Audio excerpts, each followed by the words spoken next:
So hello, good afternoon everybody. Welcome.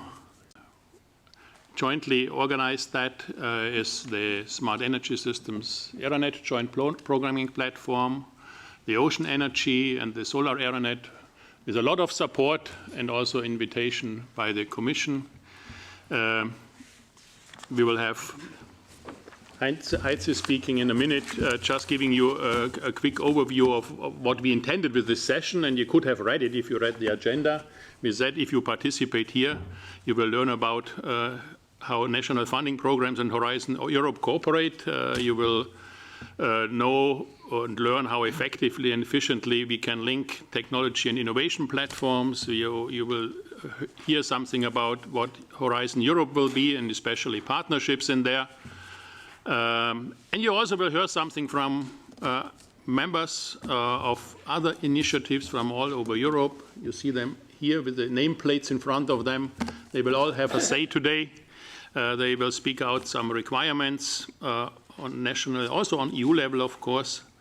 Above all, it's about how we can cooperate in research with the research programs, national programs, international programs. This is the topics, and the one who should know what it is Heinze Siemers. Heinze Siemers is the head of unit for new energy technologies and innovation here in DG Energy. So the first question will be then to Heinze, what will come and what are the partnerships all about? Yeah. But give me a second, because we need to talk about how to use the smartphones today. Please don't switch them off. There's a new message. You will use them. You will use them to check to this Wi-Fi. Please link to this Wi-Fi. Otherwise, please don't receive calls. That would be not nice. Wi-Fi, take this one to connect. And later we will tell you how to connect to Slido, because we are going to ask you some questions. Okay? Got this one? Then the floor is open for Heinze. Excellent. You can use this one if you want. Okay, and the microphone works, which is great, but not if you press it. So there we go. That's one of those nice things. If you want to cut off somebody in mid-sentence, you just press your own mic button. And then the... Okay, I'm here to learn something. Well, you know, you gave a warning about timing, so there we go. So you know how to do it now. All right, good to see you all. Very happy to participate in this session, and I think I want to thank both Michael and Ludwig for organizing it. It's quite a good idea to bring together a number of people who are experienced in partnerships and experienced particularly in the context of Aeronets, to have a bit of an exchange as to where is this all headed for the future, including also a number of initiatives I think that we have here with us today, which is the Covenant of Mayors, people from the Mission Innovation, from the Joint Programming Initiative Urban Europe, and a number of others. So I will be reasonably short, because I think the main value of this session is in the discussion and not so much in you know, getting some ex cathedra thoughts from an EU policy wonk about what we want to do in terms of partnerships. I think it's really to think about what have we learned from the current experience, and then where are we headed for the future. All right, where are we here? Does this work? It does work. Excellent. Voila. So I think our experience with the joint programming platforms, which is one of the main topics we're on today, is quite good. It's good in the sense that it has really allowed to build some form of structure for cross-border funding by member states of what we do in terms of research. In the EU funding that we've provided in that context has really helped to get these types of structures off the ground. It's also been good because in these times where public finances are under strain, and we are also increasing in the logic of, what is the return of the money that you provide? The leverage ratio is a very nice one. For those that were successful, it's about 7-to-1. So we managed to get up to €7 of national or industry funding for every €1 spent by the European Union on the actually implemented ERA nets. One of the downsides, and this is also something which we're trying to learn the lessons from, one of the downsides is that there was significantly more put aside for ERA nets to be launched than actually then saw the light of day. Which some people bring back to complexity of procedures, others for difficulties simply in getting the concept right or whatever it is. So that's why I'm saying it's quite good, because there where it did work, we had a good return, we had a good successful kind of investment. You have leaders of the ERA nets who have a long-standing commitment and so forth and so on. And then there is a downside to it, which is that for some reason we didn't manage to get all of the money or all of the ideas for ERA nets off the ground that we would have wished to at the beginning of the programming period. One of the things I think that it also helps is that these ERA nets allow to reduce or eliminate the borders between the various areas in which we're working on clean energy R&I. Which is also quite an important bit. I'll be coming back to that, I think, in one or two of the next slides, which is because we're in a period where we are increasingly trying to work either thinking outside the box or at least breaking down what we call the silos. Where it's about everybody kind of defending their own turf or doing the research in their particular area and so forth and so on, and a lack of communication between the various areas. And this is something we're really trying to do away with, among other things, because I'm personally convinced that we have also genuinely, in terms of research overall, reached a stage where it is no longer about single disciplines. It's really about interdisciplinarity. It's really about linking the various subject areas together. Right. Why do we need to do all this work, and where are we now in terms of our actual political agenda, if you can even call it a political agenda? For those who will have listened to the opening session this morning of EUSEW, it's not only a political agenda, it's really very much a citizens' agenda. We have the aim to get to net zero by 2050.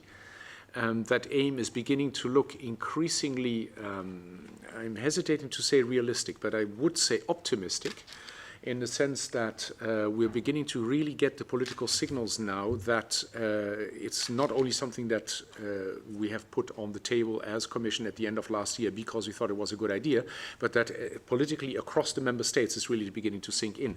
What this will require, however, is a lot of work, and a lot of work that basically starts now. One of the tools that we have in this context, and that's where we again make the link between the high political objective, what we do in the context of the ERA nets, and action that drives research forward, is what we call the SET plan, the Strategic Energy Technologies Plan, which is this mechanism that tries to bring together funding from member states, industry, research institutes, with a little bit of help from the European funding machinery to move forward jointly on strategic energy research subjects. And we will need this in order to get to 2050. It's really a question of, I think it was Jean-Claude Turmes who said it this morning, about implementation, about getting things done, and no longer just about planning. The next slide is basically to show you the enabling framework, which has a lot of cogwheels in it. I have a bit of an issue with that slide, though, because even though we made a valiant attempt to indicate the importance of research and innovation in it, we only managed to do so with an arrow. And in fact, my feeling would be that the cogwheel should be more central, and à la limite, it might also be a little bit bigger. And why is that?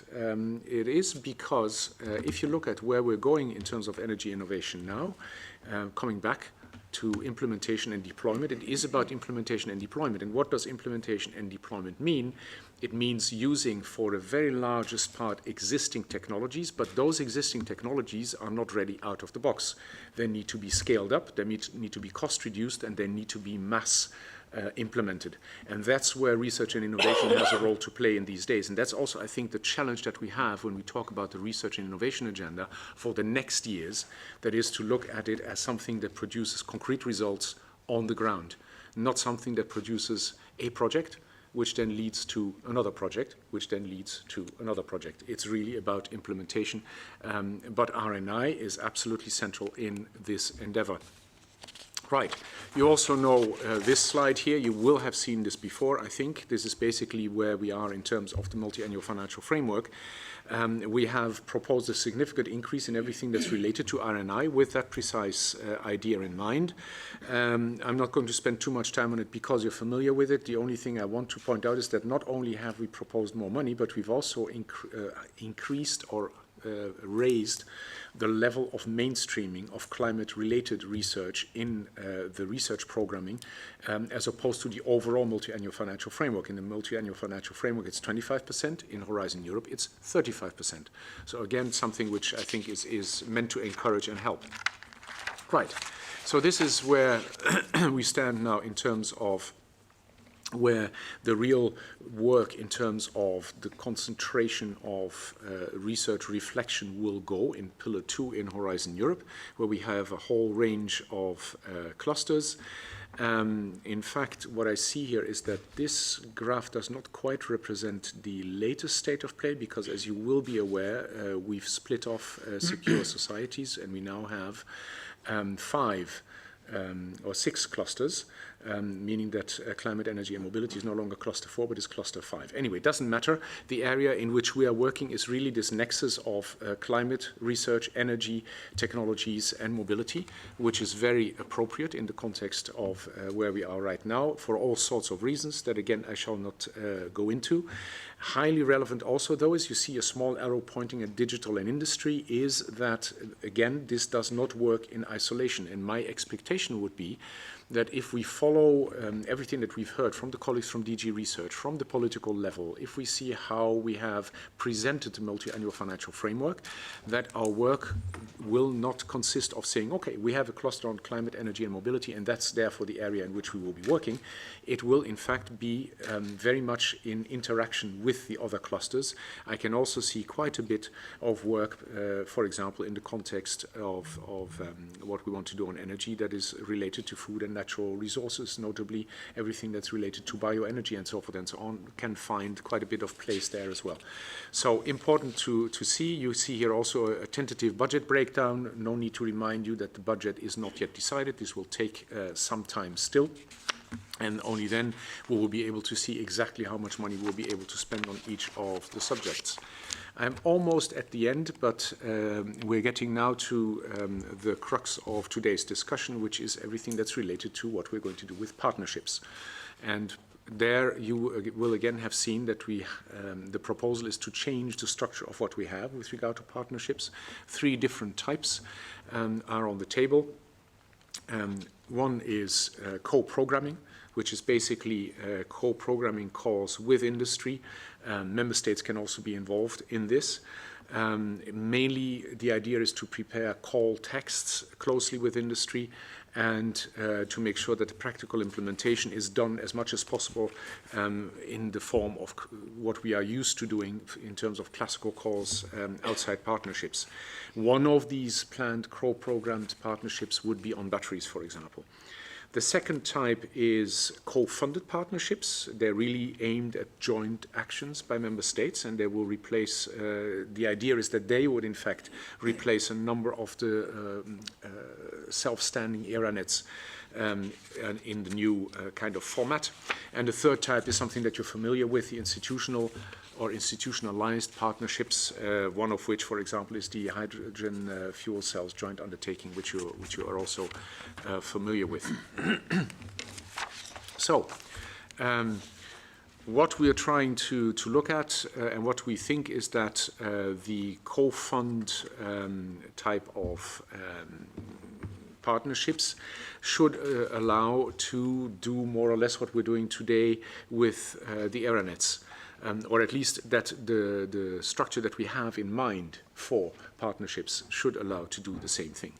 To strengthen the work in which we develop R&I further, to do this in a coordinated way also across various areas in the SAT plan, for example, to have something that's a really stable framework within which member states can cooperate and which might also help with some of the budget obstacles such as funding cycles that are different from one member state to another, different funding rules and so forth and so on, to have a broad scope that allows for thematic flexibility and to have an involvement, of course, of all representatives of the concerned member states.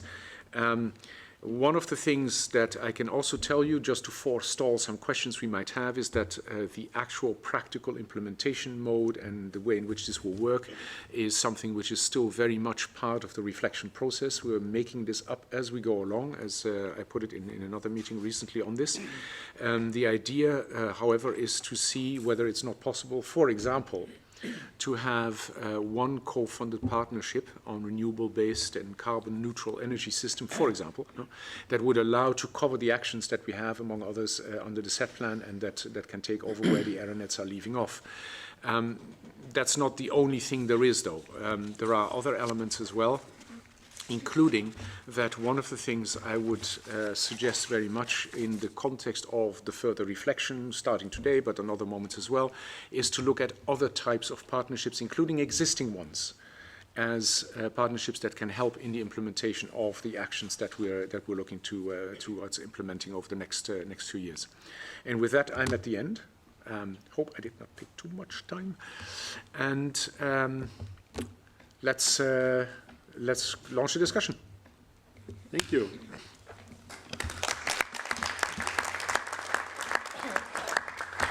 And indeed, you are a role model in not stressing the time too much. Thank you. Heitze, can I ask you a question? You will stay with us the entire session? Yeah. So we need not address the questions to you now, so you can be involved in the discussions all the time. So I would then hand over to Michael Hübner. Michael is paid by the Ministry of Transport, Innovation and Technology in Austria for doing a lot of international jobs, I guess. At least we don't meet in Vienna often. We always meet in other places in this world because you are the vice chair of ET BESNet governing board and chair of National Stakeholder Coordination Group, and last not least, the chair of the Joint Programming Platform Smart Energy Systems, where we cooperate a lot. Michael has been thinking a lot about joint programming and started doing it and made some good and bad experience. What are your experiences, Michael? Thank you, Ludwig, for this introduction. Hello, everybody. Yeah, my role is a little bit to raise some topics here on joint programming for stimulating the discussion that we are going to have afterwards. So the picture I'm drawing is by far not complete, but I try to pick a few, let's say, pillars that I see are important.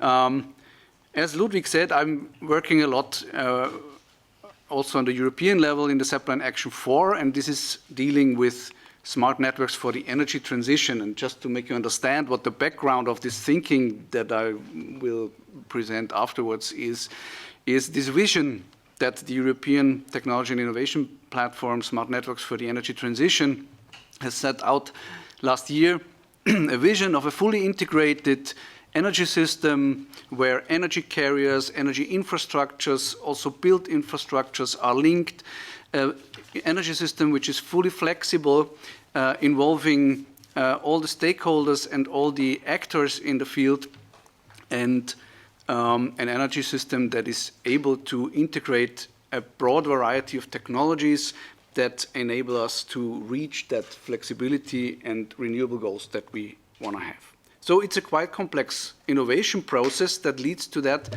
And the question is now, why joint programming? What can we do by joining our forces from national and European programs to foster that development and to speed up this transition. We can join forces and share resources. We want to create synergies.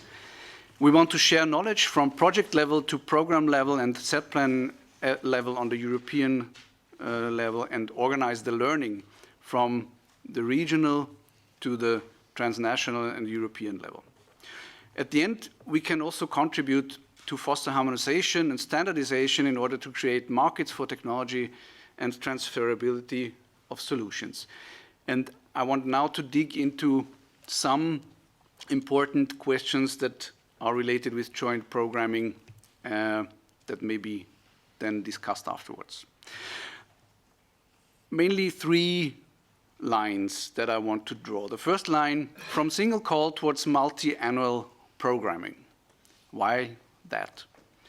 If we develop a joint call, then we have to select topics, we have to scope for the call, we develop call text and commit participation, pool money, and at the end we launch a call, we get projects, we select projects, we start projects, and at the end we can create a family of projects coming out of this call. This is taking some time.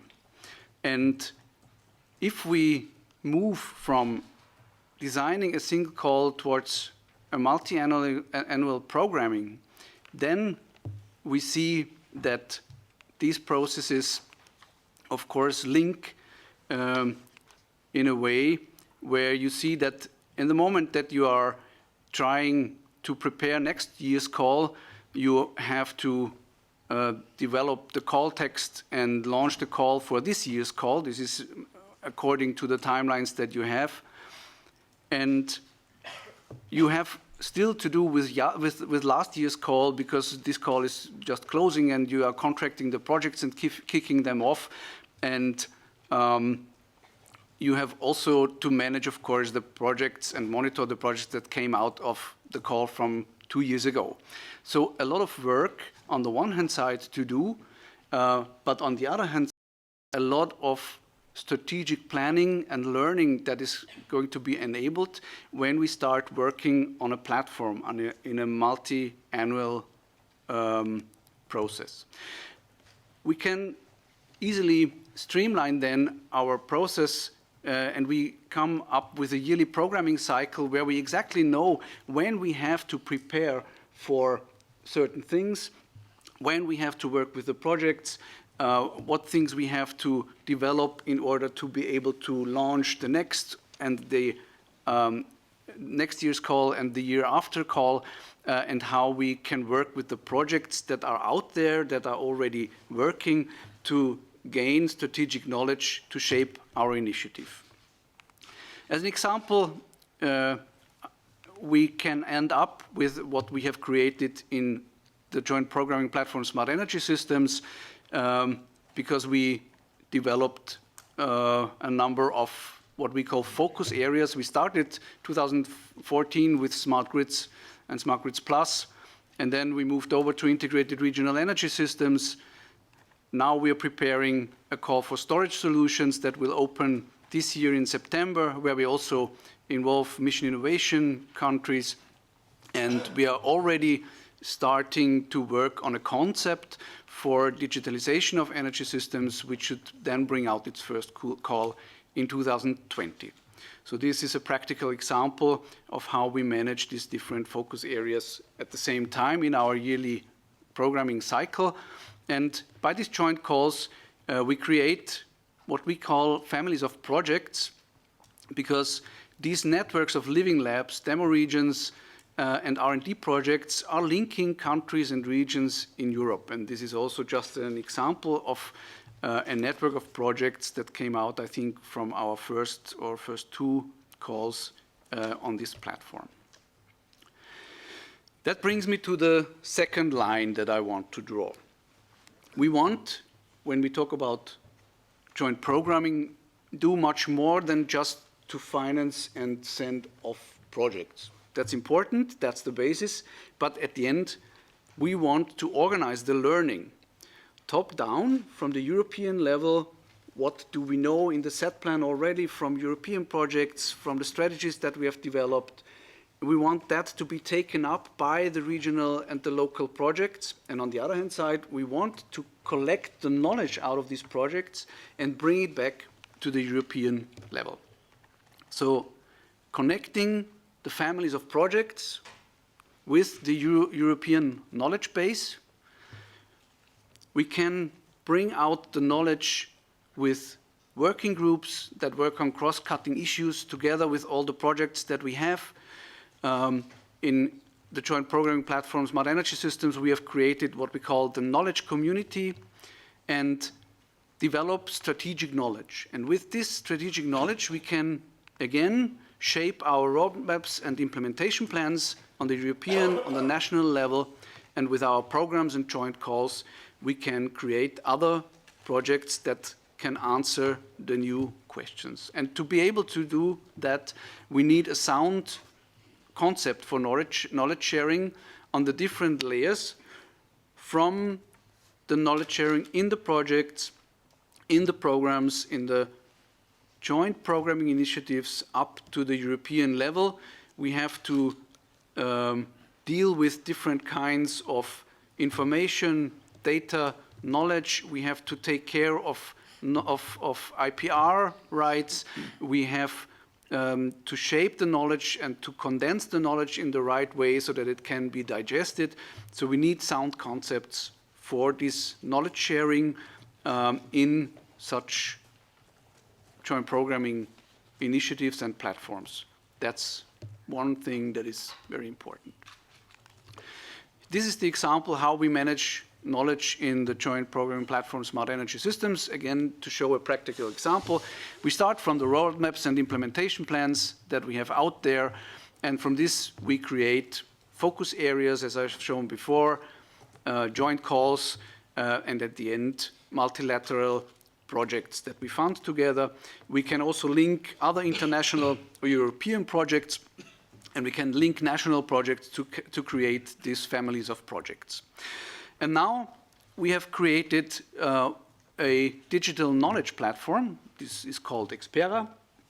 It's a child of Ludwig and his team, our support team, but of course of the whole network. And it's an important tool that we are using for different purposes. We use it for reporting of projects. We use it for organizing the working groups, manage the knowledge of the working groups in living documents. We use it for project repositories, for expert repositories, and it's a steady growing tool. So by this, we can manage working groups on cross-cutting issues that work with the families of projects, bringing out information from the projects on an early stage, and at the same time, feeding back this information that is exchanging between the projects in a formative evaluation where the projects can learn from each other from a very early stage of their existence. Furthermore, the working groups are developing in living documents spotlights, condensing knowledge for experts, condensing knowledge also in recommendation for policymakers, and by this we are able to feed back this strategic knowledge into the process of the joint programming and into the shaping and further developing of roadmaps and implementation plans. And that brings me to the third line that I wanted to draw, that is, how can we, and Heitze said it already, we have to come from research to implementation, and how can we increase the impact of the R&D projects that we are creating? How can we come from research and development over demonstration to real innovation that can already trigger the next step into real market introduction of technologies, reduce time to market of technologies and solutions, and at the end bring solutions really down into the application on the local, regional, and European level. Now, to do this, it's important to understand, first of all, that knowledge is much more than data and information. It's about people. We have to work with networks of experts on the different levels.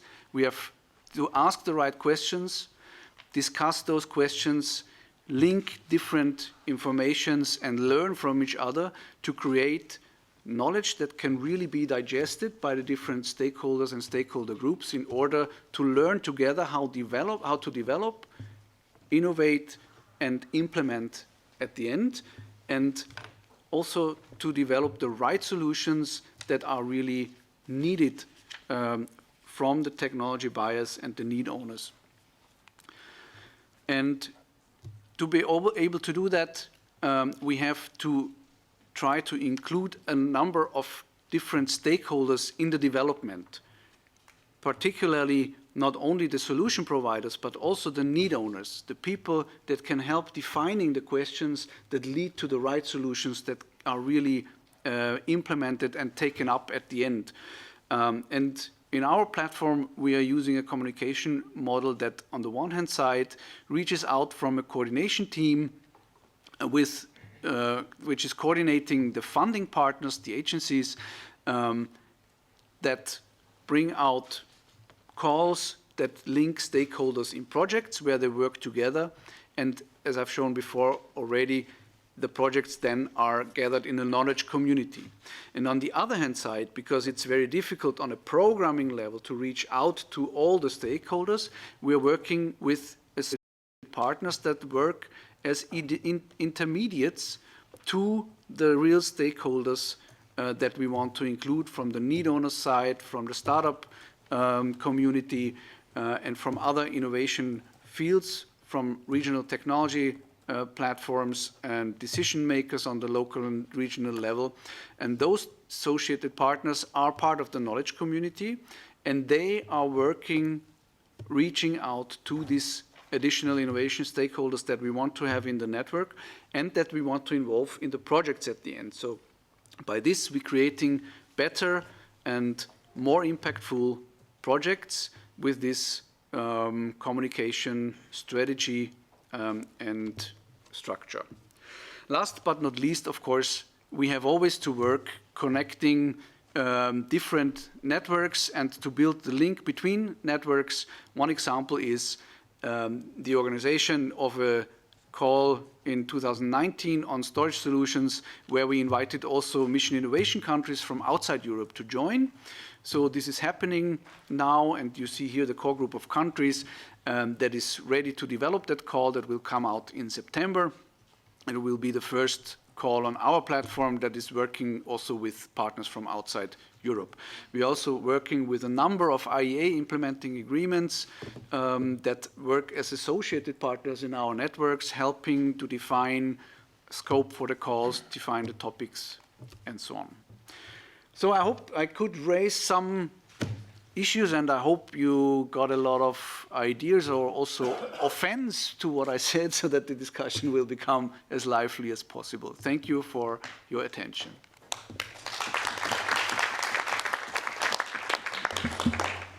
Yes, thank you, Michael, for giving us these insights. If I gave you an hour, you would also have been able to fill it. So we restricted you a bit because we want to listen to other people experiences, and actually we called it cooperating, integrating, and framing. So you can expect 3 little sessions where we have a so-called permanent panel. And on the permanent panel, we have 4 people. We have Karen Fraser from the Ocean AreaNet. We have Fredrik Lundström. They sit on the left here.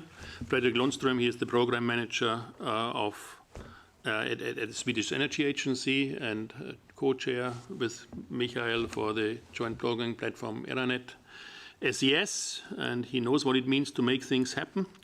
Then we have Christoph Hünekes to the right here. He represents the photovoltaics, the solar AreaNet, and Hans-Günther Schwarz, also from the Ministry of Austria for Joint Program Initiative Urban Europe. So you are the ones that stay here, and then we change to 3 other groups of people as time comes. But before we ask all these 4 permanent members to give a short introduction who they are and what experiences they have, I would like to show you what it is with our interactive module here. Yes, it works. Now you can take your smartphones. From time to time, we will ask you some questions, or actually we give you choices and you can select multiple of these choices with your smartphones. And once you are connected to the Wi-Fi here, and I have shown it to you and you find it on the walls again, you connect to slido.com. You will be asked to enter a code which is hash EUSEW19. You can take it down or try it right away. And then later on, we will tell you what you have to do. But you can use the time to get online. But don't stop listening, because it will be interesting what the 4 people have to tell you. I would like to ask Karen first to give us her 99 seconds. Did we agree on 99 seconds? 99 seconds. If you send a slide, I show it. Yes, you sent one. What? The name of this room? Jean Rai. Okay, so don't get connected. Rai, it says Rai. R-E-A, Rai. Ah, the red one. The Rai. You need to connect to the Rai. Room Ray. I thought it was easier. Oh, it's easy. Now it's easy. Okay. So, Karen, about ocean. Hi, 99 seconds. So I'm Karen Fraser. I coordinate the Ocean Euronets and the following co-fund projects. We're probably at the small range of the scale for Euronets, quite a small Euronet, focusing on what is still a very much an emerging pre-commercial sector, but one that Europe recognises as having huge potential, both as a source of renewable energy and for economic growth. The things I wanted to highlight was our joint calls. The biggest focus on them has been on funding small and medium-sized enterprises who are partners in all of our projects and lead many of them, and they're our big customer, basically, supported by the researchers. And the importance of the regional dimension, because ocean energy is in the oceans, we have a lot of regional partners rather than member state partners in our Euronet. And I think that's an important dimension going forward, is how we make sure we continue that role for the regions. And I'm probably at seconds, but I just highlighted the sort of blue economy, cross-cutting issues as well are important for the ocean energy sector. Is that okay? So, Very okay. That is okay. Next one is general experience and experience in smart energy systems. Thank you, Ludwig. Hi, everyone. My name is Fredrik Lundström from Swedish Energy Agency, now in this panel representing Euronet Smart Energy Systems.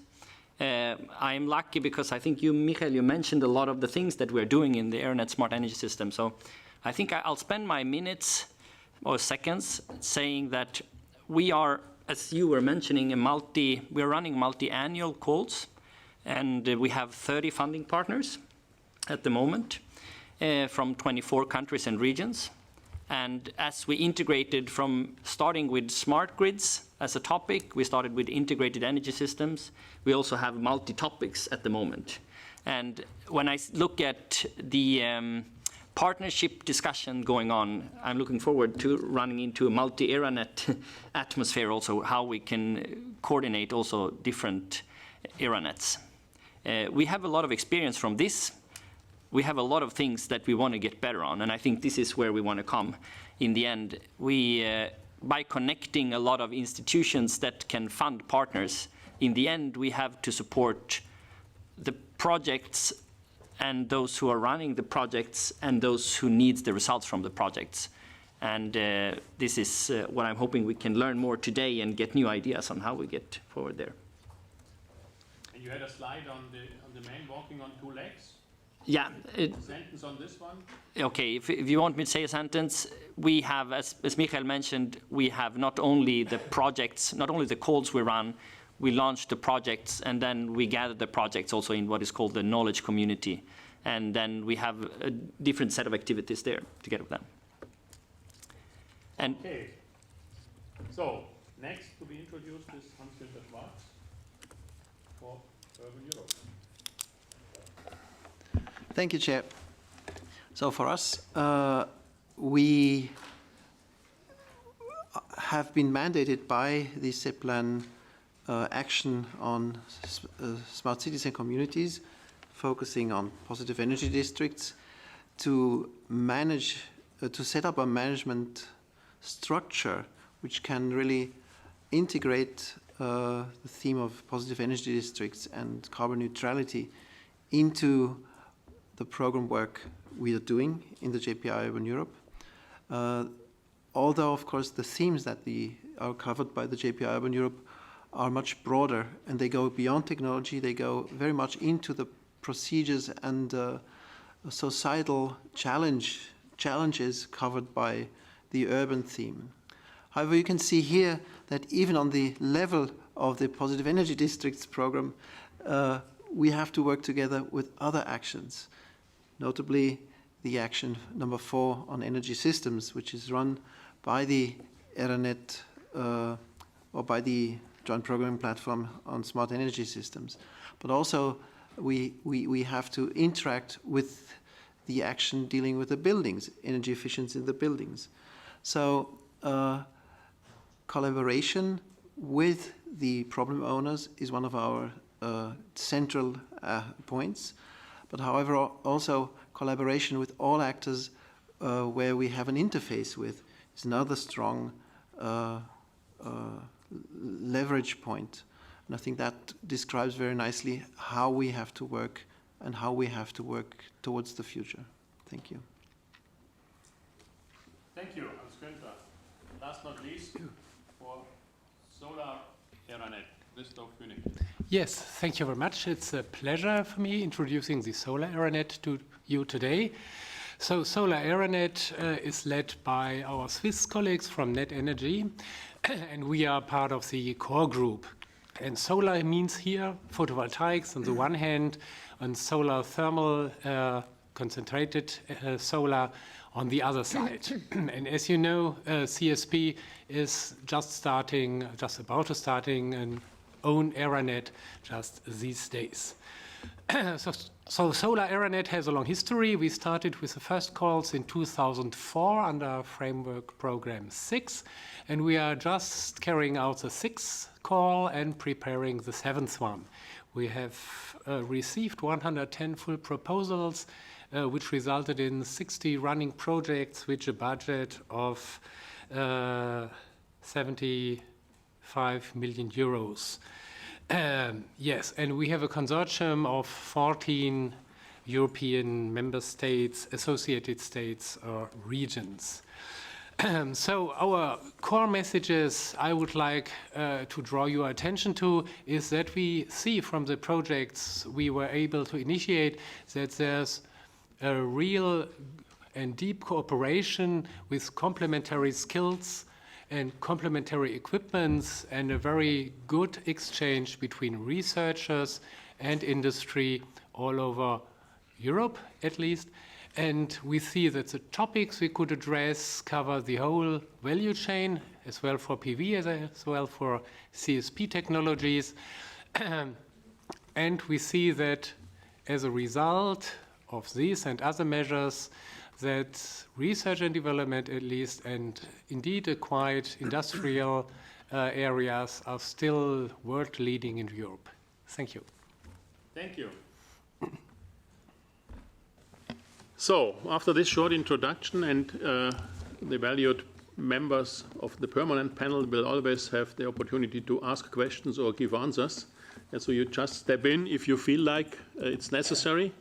But now I call upon groups of other panelists, and the first group to call for is on cooperating. Cooperating is about who needs to cooperate with whom. mainly, of course, to implement effective and efficient research, development, innovation. So cooperation could be between public and public funding agencies. It could be between public and private funding agencies, or communities of public funding agencies with associated partners in the private world, or whomsoever. So this is the topic. Before I ask Jatta, as our impulse speaker, to give her insights from the point of view of CLIC. CLIC, you will say a word on CLIC, is in Finland, and you are dealing a lot with industry and public authorities as well, and public funding. Before you have the word, I explain quickly how this works with the Slido. Who is in Slido now? So a reasonable number of people will vote. So what you should do now is, and you should see these options. You can see these options.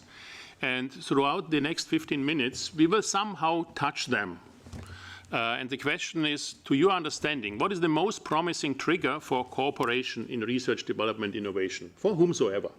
So it could be like top-up funds from EUSEW, or joint calls, or sponsoring programs for SMEs, or competitions awarding the best research, or joint program platforms to manage existing knowledge which attracts people to the programs, etc. So you have 5 out of 500 options. You can select a maximum of 3. I think it's limited to 3. At least you shouldn't select all. That doesn't make fun. So you make a selection of 1, 2, or 3. And after this session, we will show you what this group voted for. Okay? So, but now it's your turn. Thank you. Is this on? Yes. Yes, please. Thank you. Yes, good afternoon. My name is Jatta Jussila. I'm the CEO of CLIC Innovation from Finland, and I have promised to give you or present you CLIC's activities as an example of one kind of a public-private partnership. And I hope that this inspires the discussion. CLIC is a joint venture born and based in Finland. It is a limited company, and it is owned by 46 organizations. 30 out of these 46 are large international companies like ABB, for example. And these companies represent 8 different industrial sectors, so we are a cross-sectoral public-private partnership. And the rest, the 16 shareholders, are Finnish universities and research institutes. The company was established to boost joint research, development, and innovation activities between the industries and the academia, and it follows the principles of a public-private partnership, but it's very much industry-led, industry-driven. We do many different kinds of things to facilitate creation of new ideas and innovations, and in the very core of our activities is a joint cross-sectoral foresight and strategy work. We use that to formulate what we call strategic research and innovation agendas for all our thematic fields. We have 3 fields: bioeconomy, circular economy, and energy system development. And once we have these agendas in place, then we implement and execute them by preparing and managing collaborative research and development, and also demonstration projects. And since we deal with this kind of global issues and global challenges, international collaboration is an essence to us, and also because our shareholder companies are international by definition. So we do international collaboration actually in 4 levels, not only the 3 ones that I have written in the slide. The 4th level is the project level, of course. Inside the projects, many of them are Horizon projects or something like that. So that is the 4th level, but then the 3 other levels are that we collaborate with our bilateral collaboration partners in different countries in EU. For instance, there is one example of an ongoing activity with our Swedish counterpart, Bioinnovation in Sweden. And then there is the slide is doing something. And the 2nd level is this ERANET level, where we have been part of the support team of the ERANET Smart Energy System for years already now. And then the 3rd, more like strategy level, is that we are a member of the Bio-Based Industries Consortium, together actually with some of our shareholders, which are also directly members there. and we are then participating in the activities of the bio-based industries joint undertaking. And these three levels of international collaboration are really crucial to us to make an impact with our efforts, because we think that we really should align the roadmaps and the strategic agendas in different countries, and we are trying to do our part from Finland. Thank you. Thank you very much for introducing to this session on cooperation. You can see we have two more parties. Maybe I address Carl first. We also met in Eranet Smart Grids Plus. Now you are doing other business in your organization, but you have always been very much in favor of cooperative funding, and we were discussing a lot about joint programming years ago already. So what is your impression? What is it about, and what is the real challenge of joint programming? It's so easy to say, but what is the challenge? Yes, thank you, Ludwig. So I never left. I'm still here. So same thing. But maybe my view we heard a lot of opinions from partners which are in the coordination or core teams of the respective Eranets. And I will try to give an opinion from somebody who has taken part. We took part in all calls of the Eranet, but we are not part of the core team. So maybe from this perspective. We took part in all of the calls because, and there I take up the thread of Heiz's emails, we noticed that with this joint programming platform, it was possible for us to channel funding, national funding, into transnational projects in an efficient way. So we could, there is not a lot of administrative overhead for us, at least, not for you. You have a lot to do, I think. So we can channel national funding into the Eranets. And the second point is, of course, the Eranet is a good way to connect people from different countries. This is the second aspect. And maybe the observation we made is, the one point is, it seems when we see the last calls, and I focus on the calls, that the critical mass is very important for generating good projects with a high impact, at least from our perspective. And it seems that to secure maybe funding for this critical mass, also co-funds, at least in the seed phase of an Eranet, might be a good instrument. And then in the next step, it seems that keeping the calls broad is not always the best idea. Maybe it's important to focus then from the first call to the next calls. But to do this in a good way, it is important for the Eranet to accumulate the project informations, to put them into programmatic informations in order to find the right focus for the ongoing calls. And I think this is what we do at the moment in the joint program platform, Smart Energy Systems, and therefore I'm looking forward to the next two focus calls, storage and digitization. But Carl, tell me, I mean, I cannot report out of the steering board, but we were sitting in the steering board and we were discussing a lot these issues. I mean, you said, okay, we do jointly call something, but then you remember there was always the discussion how broad. I mean, broad is easier than narrow, because when it's narrow, some 25 funding agencies from 23 countries need to agree upon something to narrow on. Is it a big challenge to get more than 2 or 3 funding agencies under one umbrella or to one topic? I mean, I assume it is a big challenge, because you see, if you narrow the focus, then you have maybe less funding agency who will participate into a call. But if you do not narrow the challenge, of course, it might be that the call simply replicating itself will lead to always the same projects giving the same output. So, but it's not easy. I mean, I think that's the idea for your second leg you're standing on, to do the work in the knowledge community to find exactly this path between the two sides. to be not too focused in order to keep the people on board, but also not to dissolve the focus of this. So it could be the knowledge community as such that gives some indication to the funding agencies. But now, Luciano, we are, as Michael explained, the next call of Joint Programming Platform Smart Energy Systems will be even more international. Together with Mission Innovation, you have, amongst many, many other roles that I don't mention, a role in Mission Innovation. Isn't it getting even more complicated when we involve the Chinese, the Indians, the Morocco, the Chile people? Thank you, Ludwig, also for not remembering all the roles. That is nice. I would like to start saying that I'm a big fan of joint programming and also international collaboration. I think it's key, especially now that the energy transformation is taking place everywhere, worldwide.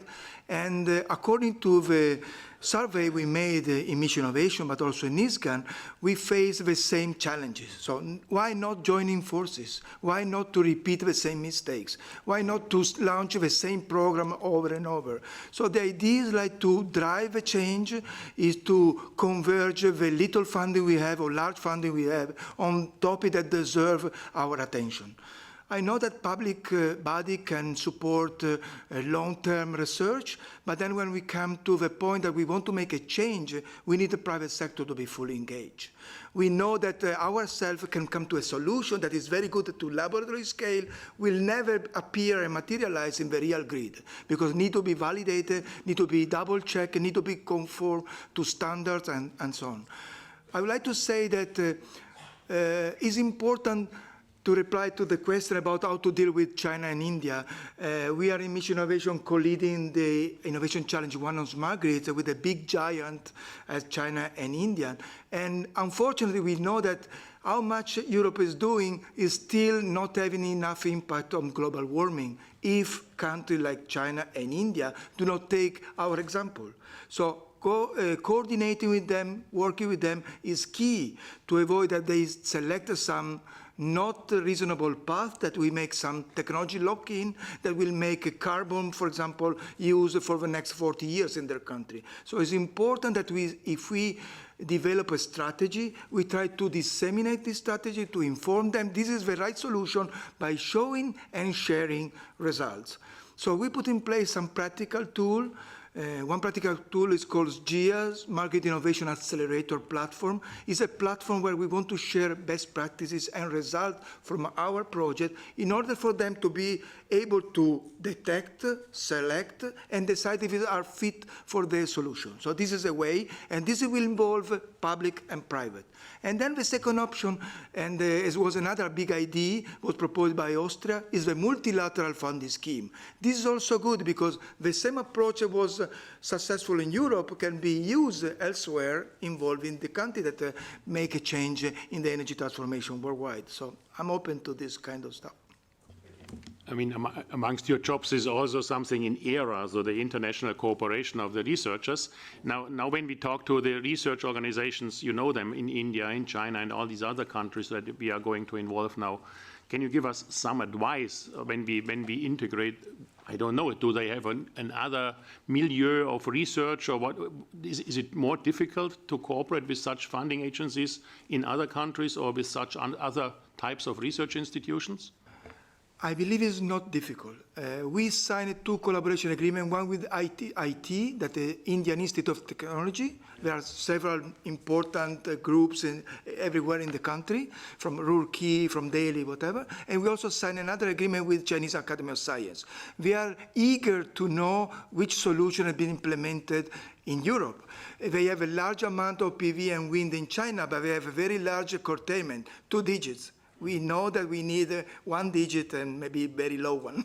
So they are eager to know and collaborate. Of course, there are some issues when you talk about intellectual property right, because we have industry that have an important asset and business to maintain and to boost because of innovation. And so we have to be very careful in that sense. Okay, thank you.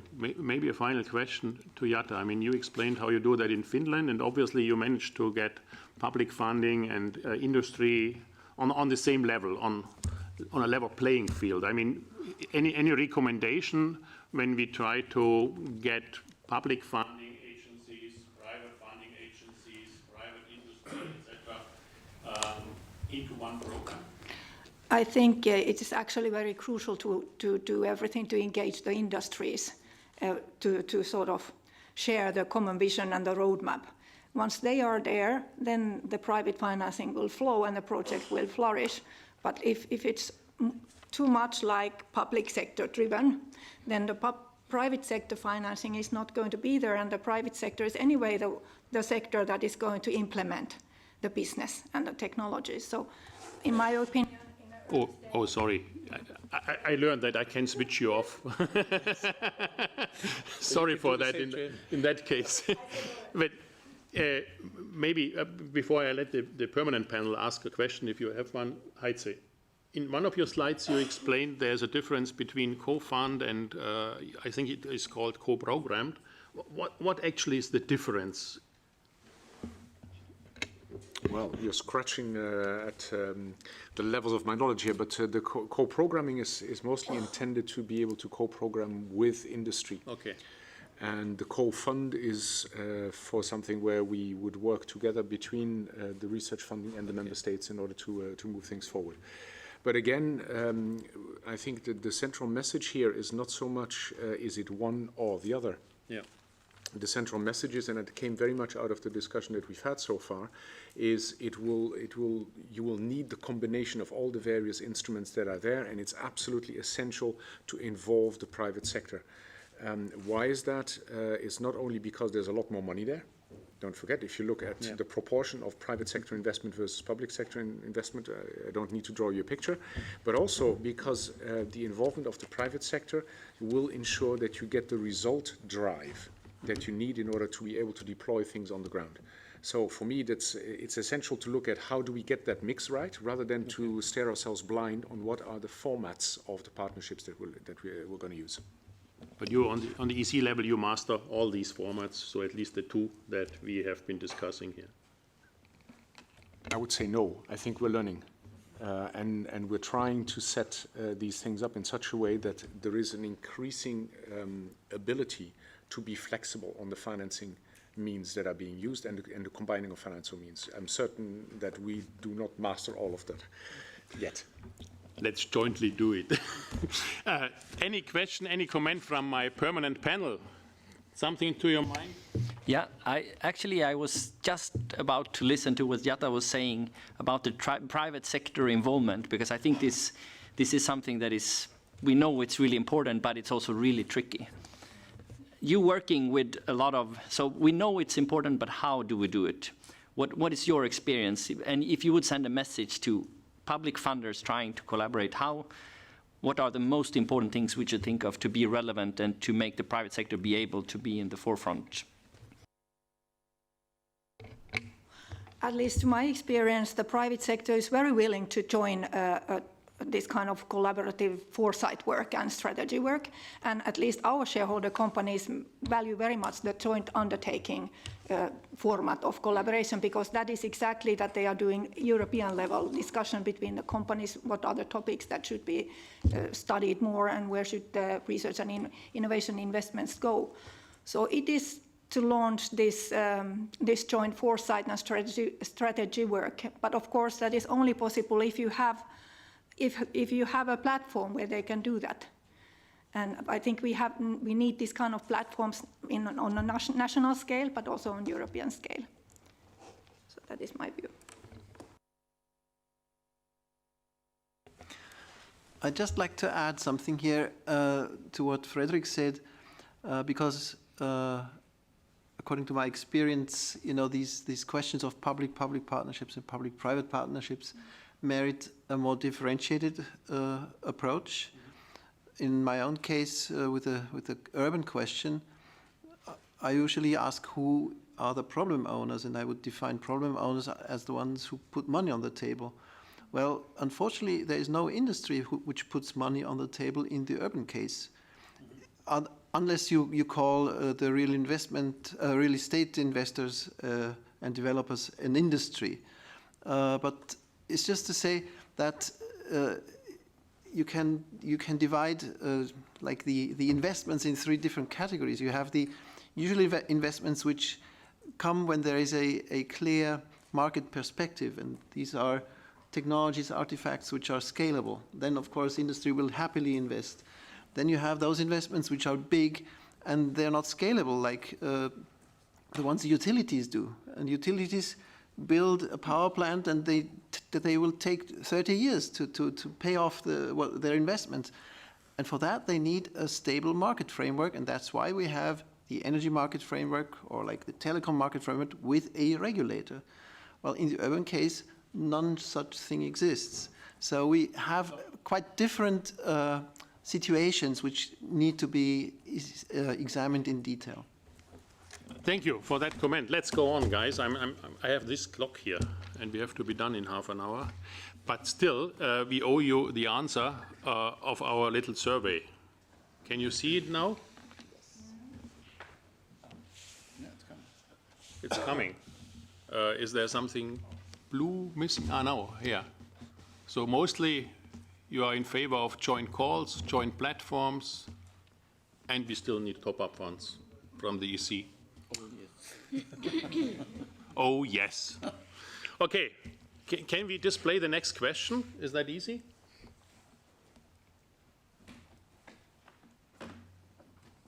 So it takes us into the next session, which is about integrating. So we touched it a bit, integrating various paths of innovation already. So means of doing so would be like creating more opportunities to meet project partners from other sectors. We have been talking about silos, yeah, so we have cross-silo meetings or something. Linking researchers to need owners, you spoke it out. Innovation challenges with integrative tasks, or continuous information in business and social media, so improving information to foster the integration, or is it about more integrated business and regional development agency to be better involved? Not so much the researchers as such, but the business development and regional development agencies to involve. So this is your choices for the next 15 minutes while we go ahead. And we step into integrating, and I have to apologize because Karina, for whatever reason, didn't make it on the slide, but you still have an opportunity to say something about what you are doing in the Swedish, not in the Swedish Energy, but in the call management that you are executing together with the Swedish Energy. So what is your job there, and what is your experience in the past with this joint programming platform, Smart Energy Systems?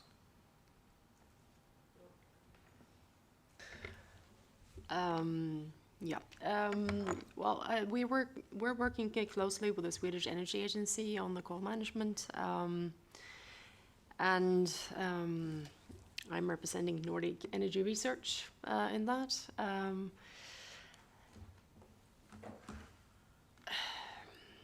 What was the biggest pain? I mean, you always have to pay the bill when the Hübners of this world come up and say we need a new call and we need it quickly, and the launch is in September. Yeah, of course. There's several challenges and there's several interests, and but usually I think in the end, after a lot of discussions, we're coming up with a solution how to meet as much of the desires as the partners want. So I think it's basically down to having discussions, fruitful discussions, and having meetings. And it's also, even though if you have a call with a lot of different partners, if you have, as Carl was talking about, a wide scope, there's always an option for forming projects that fit to several or certain regions of all over the partners. It doesn't mean that you have to have one specific type of projects or that would fit every country. It could fit for some of the countries, but it could be part of the whole wide scope of a topic. But I think you also feel happy after a launch when you have have the decision to fund a project, and after 3 years they win the ISCAN prize. Like your project, Bartek, Regrid. So Bartek, we met him in Vancouver just recently when they received for the Regrid project their prize. And we said, we invite him, he can tell us a bit on what is it to do such a project in a joint programming platform. Thank you very much for the invitation. I'm the technical guy, so the slides will be boring.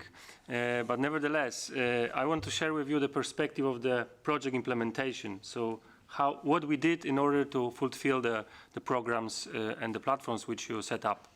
So you can see here one of the result of the Regrid project, which is dealing with planning and operation of the net zero energy districts. So this is the fully electric approach. So as you can see, as an input, we have always electricity from the renewables in order to give them the green light for the network integration. And as an output, we have different energy forms. So electricity to lighting, electricity to heating, cooling, and even to the electric mobility. As I said, this is only the local example of the integration of renewables and of realization of such a kind of smart grids.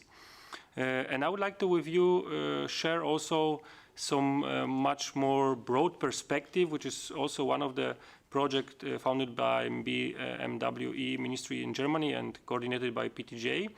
It's called DREGES. You can see here the 3 layers. So on the bottom we have the technical layer, so vertical or horizontal components of the power system, electric power system, coordination between them. On the medium layer you can see the IT digitalization and the let's say the monitoring and coordination of the whole electric grid. And not but least on the top we have the economic management of the power system. So all kinds of energy markets, energy action stock, ancillary services, virtual power plants, and so on. And this was the issue of this project, but as you can see, we have on the 3rd dimension the more layers. So not only electricity, but also the heat and cooling, also the gas and energy forms, and on the end also the electric mobility. So this is very challenging, how to connect already very complex picture also on this 3rd dimension. So my impulse will be, there's not only about the integrating technical components and the actors, but also integrating the industry, integrating decision makers, integrating policy and regulations, and on the end integrating customers and integrating the communities in order to create such a system. And thank you for setting up this kind of platforms, this kind of activities where we can realize this vision. That's it. Thank you. Thank you for this input. Now on our list, sorry, we have Nikos Hasiargyri. Here you are. Nikos, quick input from your side. Yeah, I'm going to speak about the European Technology and Innovation Platform on Smart Networks for Energy Transition. This is, I would say, a platform that realizes this collaboration between various sectors. And what you see here is a picture that shows the future system of Vision 2015 European networks. ETIPSNet is not only speaking about smart electricity networks, but also about coupling all the other energy carriers, which is gas, thermal, liquid fuels, etc. And what you see here is the input, the generation part, where you see all mainly renewable sources. You see the lower part, which is the consumption, which is two-way consumption, which means you have prosumers being producers and consumers, and also you see the wide electrification of several sectors, including the wide electrification of the transport sector. In the middle, you see the electricity networks together coupled with the other energy carriers and the other networks, like what I said before, gas networks, thermal networks, etc. And all this through various conversion technologies and storage technologies. So this is another pictorial that shows also the involvement of ICT, the involvement of the customer. And so this is a platform where you see a lot of this collaboration of various stakeholders. And this is one of the initiatives that were taken now together with the transport sector to build, this is an example, but we think that the electrification of the transport sector is a very good way to develop such a good area to develop such a transport partnership, which somehow joins green and digital pillars, where you can combine ICT, electricity networks, and transport, and this has been supported by 5 platforms, tips, and as you see there. Thank you for this introduction. Let's introduce quickly Frederick. Frederick Lux. Thank you, Ludwig. Is this the picture that you sent? Yeah, I'm quite. What you want to say about it? Frederick is a managing director of Lux in Flanders, and from the internet I read you helped Flanders gain international recognition as a smart energy region. Yeah, okay. Thank you, Ludwig. How?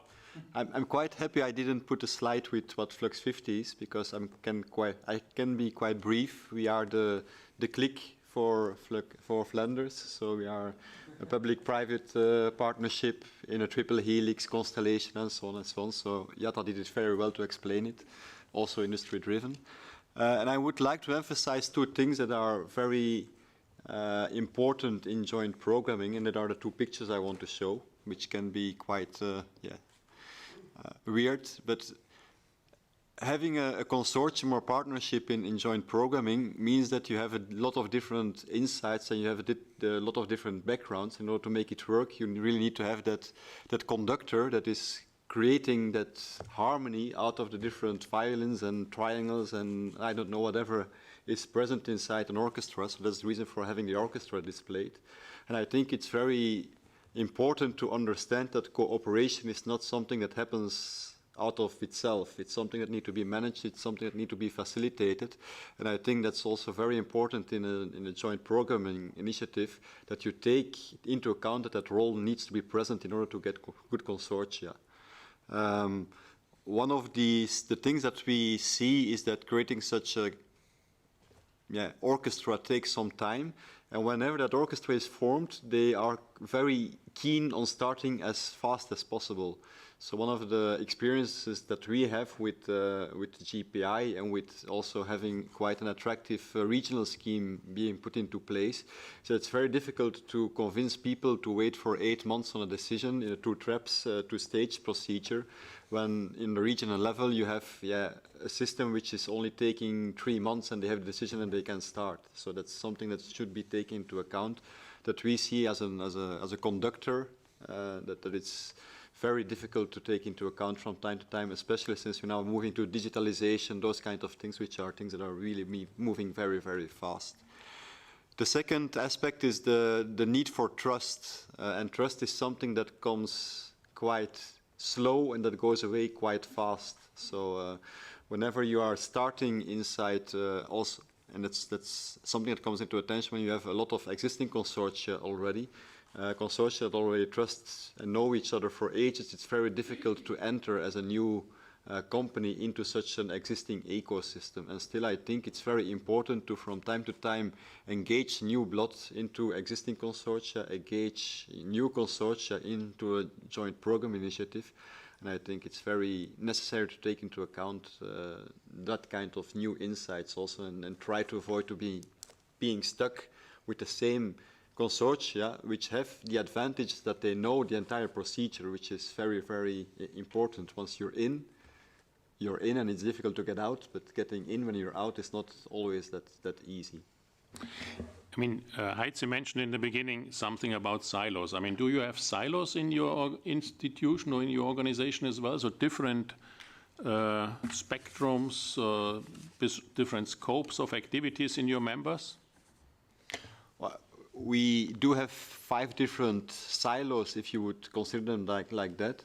And you see that typically the small and medium-sized enterprise, they are working inside one of those silos. But of course, we also have the ABBs and the Siemenses and the GEs as our members, and they are really working across all the silos that we have. And actually, I think when we try to create projects, and I think that's also something that should be done, especially in a joint programming context, that cross-sectoral working and really going above the silos is very, very important. Just to give you an idea, we are working in the energy field. I have, let's call it a brother, a cluster which is managing the chemical part, so Catalysti, who is doing the chemicals, petrochemicals. We're doing joint programming within Flanders between those different sectors, because there is a lot to gain of having the insights of this chemical plants when it comes to CO2 emissions. They are saying we are going to solve everything. The only thing we need is a little bit of energy. Yeah? Okay. So, thank you. Any question from my permanent panel? Karen, silos in Flanders? Nothing. Let's go ahead. We save some time. Maybe we need it at the end. Michael. Part of the permanent yes, but panel, you are part. Maybe just one remark, because it fits very well, or it links very well what has been said in this panel now to what I tried to say at the beginning. Nikos was talking about the European Technology and Innovation Platform, and Jutta and others were stressing the importance of working together between the private and the public sector. And I think what we really achieved in the SEPLA in Action 4, and which I think is also one of the important pillars, or could be another line that I have not mentioned so much in the presentation, but to connect. What I have shown a little bit was let's say, the joint programming dialogue that we have between funding agencies and so on. But I also showed you that we start creating our calls from implementation plans, roadmaps, and research agendas. And these research agendas, in our case, are developed by the industry, by the European platform. And this is, I think, very important. And it's already 2 years we have brought together member states and the industry platforms to develop an implementation plan together.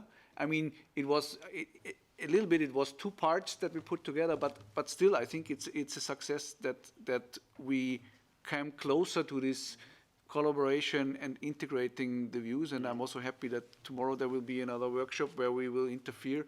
So these are important dialogues that we have to link, I think, and this is what we have to work on. Very often we talk about technologies, we want to see project outcomes, of course, that's important, but to find the right governance, to find the right structures to link the dialogues that we need to have in the long term, that's very important, and that's to my end, is really the most challenging thing that we are facing. Okay, so let's go on.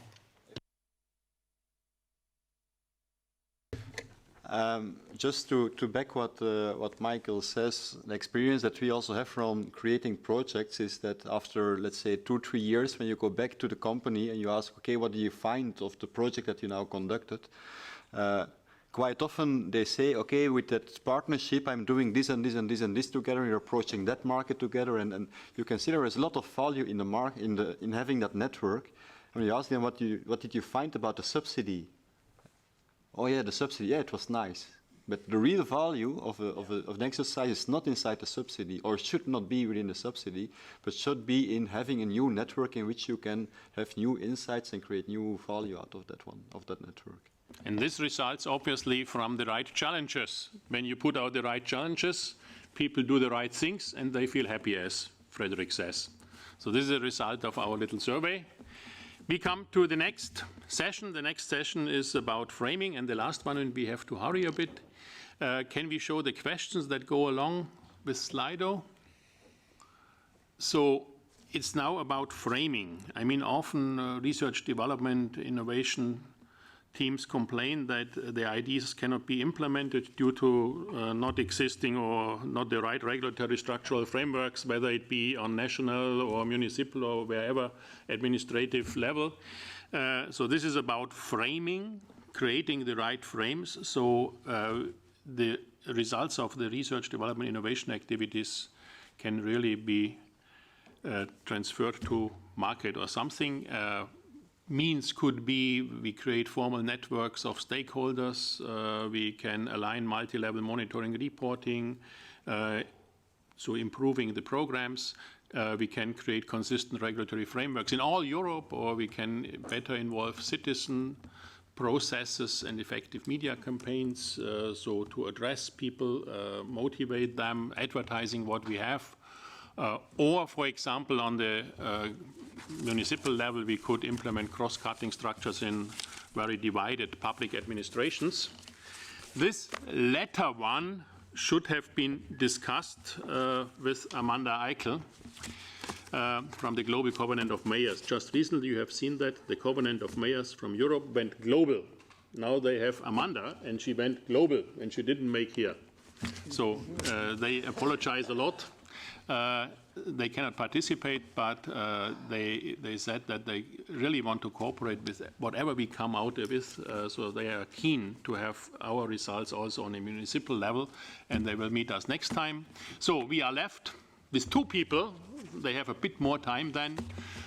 Susanne Carlsen, the head of the Department Sustainable Power Research Innovation in Swedish Energy Agency. You can say a bit about what you have heard, what you would want to say us. And we have Fernando Garcia Martinez, the co-chair of the NSCG ETIP, and he has a company at home, and he is very much involved in developing a future fossil-free new European energy system. So both of you have 3 minutes each, and then we have discussion. Well, you know, Ludwig, the good thing with being last is that you can just build on what everyone else has said, and you've said a lot of great things here today, luckily. No, to be honest, I mean, I think this is many things have been stressed here, and that are really important, and I would say that that's. I'm thinking maybe there's a lot of engineers in the room, because we're talking a lot about the challenges of doing this, and let's talk also a little bit about the opportunities. How important this is. I mean, this is something we all know, but let's keep that in mind. Let's have that focus, because I think this intersectionality that we are talking about now in joining these platforms in a bigger platform, that is really important. That is what the energy system needs. That is what society needs. And I'm so happy that we have also GPI Urban Europe at the table discussing this, because what is the intersection between society and a community or the energy system? Of course, they are interlinked. We need to work and get together on all this. So that's my prime speech, but let's keep that in mind. So I think we need to, it's important to address all the challenges we have, and what I've heard here is also something that I think we're trying to learn from the past, and this initiative doesn't come from a vacuum. We have 4 initiatives here at the table where many of us have been involved in several, so let's allow ourselves to do some cherry picking. What was the best practices in these different collaborations we had? What can we put into a new toolbox that we can use? So that would be one thing. And then if I can stress one final thing, it would be this perspective of what is in it for the project, what is in it for the one who participates in the program, who's applying for funding. And I think we have had very nice contributions from different people around the table here who represent industry, etc. But it also goes back to the question that was raised in the beginning by Heitze, in fact. Why are people not responding to the calls as we have? We have great challenges, but what can we provide for those who will apply for funding? What is it we can offer to people? And now Ludwig is interrupting me. I'm done. Yeah. Is there an answer to the question that you raise?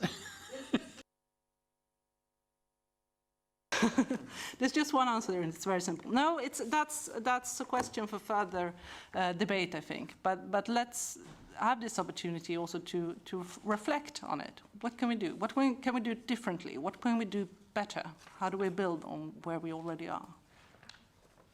Never stop improving. Fernando. Thank you, Ludwig. So I'm representing here, I am co-chairing the National Stakeholder Coordination Group. What we try to do is to raise the voice of all the national and regional platforms. So we will have this is the slide. It was not due to presentation, but okay, you have the slide of the resume of what we have found by a survey we did between all the national and regional platforms, also for some conversation of the national agencies. So for us, the 4 principles that should be taken into account in the design of the new structure or new governance for this coordination or joint program or joint co-funds system is these 4 principles: simplicity, harmonization, flexibility, and complementarity. I'm going to enter a little bit deeper into what is meaning by these 4 words. By simplicity, we have a lot of structures, so this is not a sample. For the people that are outside and looking for how we are financing our project, it's very difficult to enter because there are so many structures that is sometimes a duplication on those structures. So we would like to ask for a simplification of the structure, so to join efforts and to try to use the same structure we have for both for the European Horizon 2020, Horizon Europe, and all these co-fund systems. So in general, we have this set plan implementation group, so it could be one of the leading in this coordination of these activities of knowledge structure or concentration. And also we have this simplicity in the structures for evaluating and monitoring the projects. So we have duplication in that. There are different sources of for evaluation and monitoring from the co-fund structure, from the Horizon 2020, for the national level. So we should simplify all this structure in order to easy the access to the projects. Also, the reporting, there are different kind of reporting depending on agency. That is a little bit hard for the companies or the institutions that want to enter into projects. Also, it has mentioned before, as you said, no, the thing that taking the end, some message has been said, the synchronization between the projects. So this should be also doing better. The harmonization, I think we are always sharing projects, good practices between the projects. Why not to share good practices in this kind of structures, in this kind of financing? So the same, it could be very good to share good practices in the financing in different countries and to share that with the other countries, but also with the European Commission for the Horizon 2020. So to agree in these common practices and then to try to implement these practices in every one of the member states. Like that, it would be easier for the participants to have the common rules in order to participate in the projects. Thank you, Fernando. Huh? Oh, did I cut you? It seemed like you have been finishing.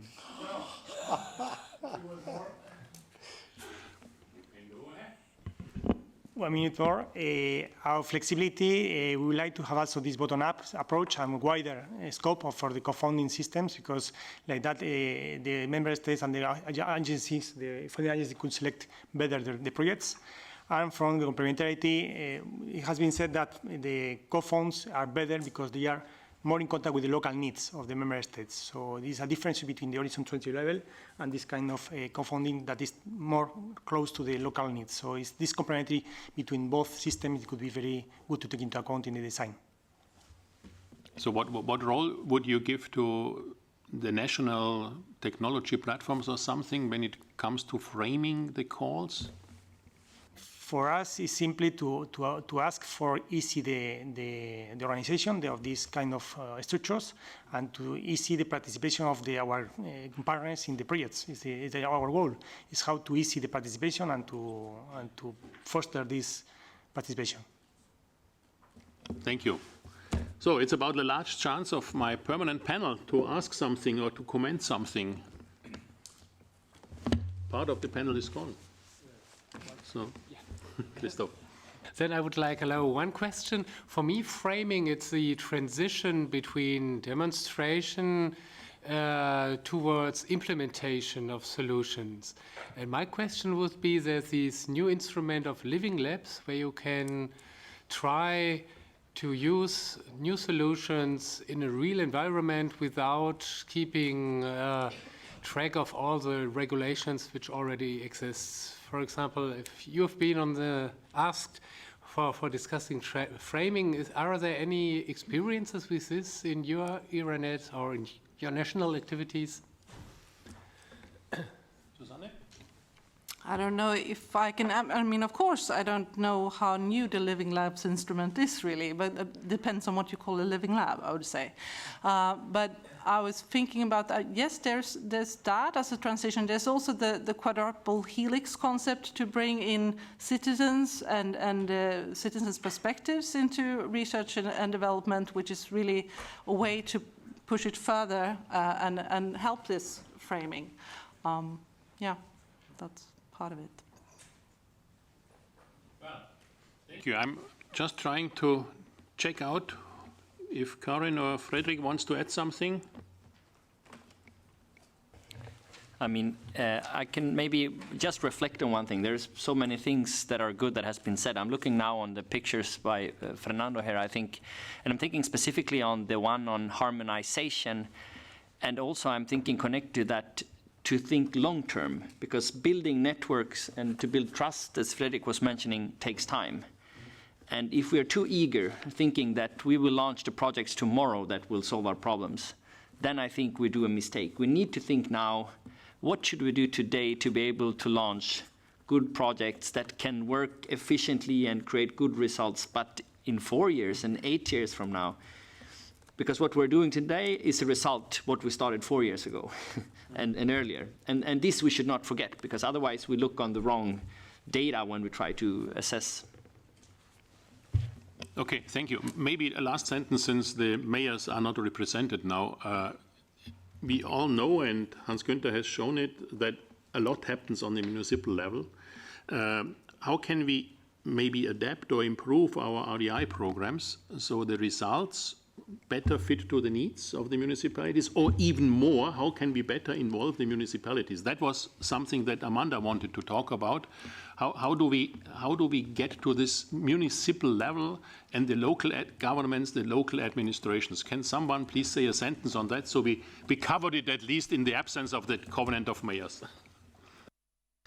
I can say, talk to them. That's what we do, actually. We sit down with the problem owners and we talk to them, and we try to find out together, jointly, what would best support them in implementing those, in our case, positive energy districts.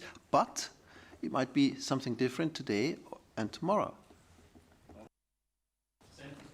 Yeah, I agree. And after we talk to them, let's design the calls so we get projects where they are included. It's we that set the calls. That's what we do. So if there's something specific we want, let's ask for it. After dialogue. I mean, we cannot just ask this out of the blue, but we can actually design this. Yeah, I just wanted to say in my Euronet we have regional councils, municipalities as partners, but funding partners, funding companies. But I think there's also a big role potentially for, municipalities, whatever, as people who implement projects. The trick is finding the way around that in terms of how we structure the funding, whether it's R&D funding or more demonstration funding, and who can fund who. And that gets complicated in this environment, but I think it's worth looking at. Well, and the result of our Slido is help them involve the citizens. This is your choice, and I think this is the best way to integrate with the municipal level. So thanks for this result. There's no more Slido question. There's only one last question. We call it typically wrap up. Who starts? Michael, come on. You start and you have the last word. What did you learn? Very quickly, thank you very much for participating in this discussion, and I'm very impressed, and I think it's very encouraging when we see which kind of different expertise and experience we have around the table. Experience in linking industry and linking industry with research, linking industry from different sectors like we have in the European Technology Innovation Platforms. Experiences to link national programs. Experiences to talk, as you said, with cities and stakeholders from municipalities to learn how to develop the right solutions for them. For me, this is an important start of a dialogue that we have to have. As Susanne said, we can learn and we can do things better, and I think the most we can learn from each other. And we can challenge each other. So I think it's very important that we go on with that dialogue.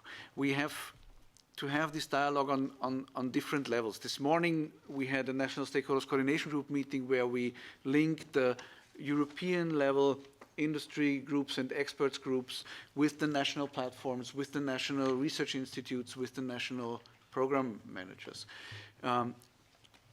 This afternoon we were talking also in different, from different angles, but mainly about joint programming, how to bring public partnerships, but also bring it together with public-private partnerships, but pooling resources from member states, programs from different programs in order to bring things forward.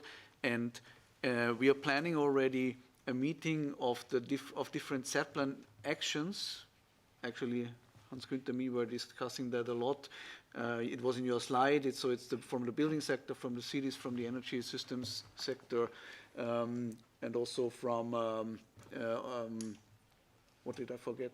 I don't remember. But we will, in September, October, we'll invite for a meeting where we come together in these different actions, also to foster that dialogue between the actions. Thank you, Michael. Heitze, you said you wanted to learn. You keep learning. After 26 years in the Commission here, you still... Thank you for putting the time frame on it. Great. I feel so refreshed and rejuvenized now. Okay. Well, I definitely did learn a lot, so thank you very much. Second point is, I think this type of discussion is exactly what we need, sharing experiences across the various platforms that exist. So thank you very much for organizing this, and thank you, Ludwig, for managing it in a way that really encouraged the discussion between people. I think that's an important part of the story. I come back to what I said in my introduction. It is absolutely essential with where we are now in terms of the energy transition to look at what are the needs, what do we want to achieve, and then to determine what the tools are that we're going to be using. That's the starting point. And if we do it that way, it will be twice as effective, at least. Maybe exponentially, you never know. Governance, just to say that absolutely crucial is stakeholder involvement. I completely agree with that. We had a lot of discussions in other formats with local citizens in one citizens dialogue that we did, but also in the context of the SEPLAN conference last week, where it was absolutely clear that the people who are most affected by the energy transition are just waiting to be involved and to get an opportunity to contribute and to help steer the direction in which we're going. It's absolutely essential to do that. Then lastly, the thing that most impressed me content-wise, because it was maybe a blind spot somewhere, was the extent to which there are setups which already involve project and private sector actors.